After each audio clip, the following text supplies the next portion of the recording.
Dr. Pawan, when we talk about careers in our country, you often end up with two choices. That's either engineering or science, or a medical profession.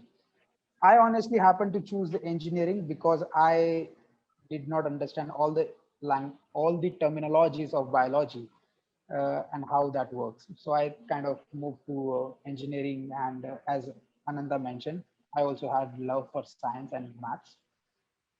But now here you are talking about design thinking. How easy it is for an Indian parent to understand the value of design thinking and innovation?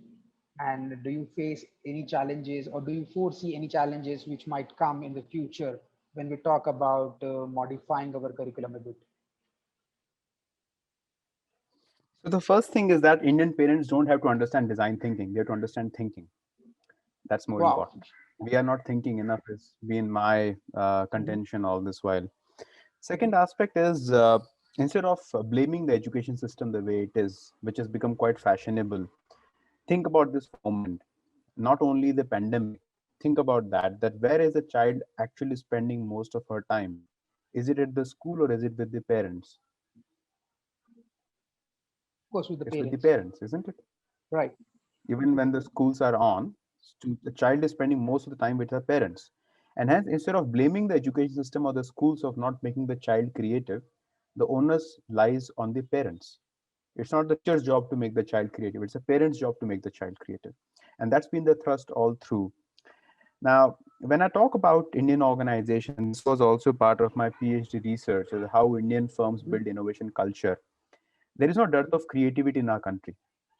Indians are extremely True. creative, right from ISRO all the way to the jugaad that often is seen in rural parts of India. There is no dearth of creativity.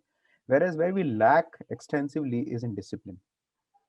And if we can combine creativity with discipline, and that's something that Germans and Japanese really excel at, then we become unstoppable. So design thinking is nothing but a very disciplined, systematic, human-centric way of problem solving. And I don't advocate that parents have to understand design thinking. What parents need to understand is that thinking has to be far more methodical and far more systematic than what we have been used to. We somehow think that people go through the motions and they think. And think about this for a moment, all of you, that when was the last time you had a subject in your school or college that taught you how to think? We never had any such subject, isn't it? Never. Thinking. Yeah. There was no course on thinking. There was no subject on thinking. We somehow thought that by solving problems we'll become better thinkers, but that doesn't happen all the time. And hence my advocacy, my thrust, and bit of my writing also has been on the fact that how can people become slightly more systematic thinkers? And if you can start thinking clearly from an early stage, I guess all of us will stand to benefit.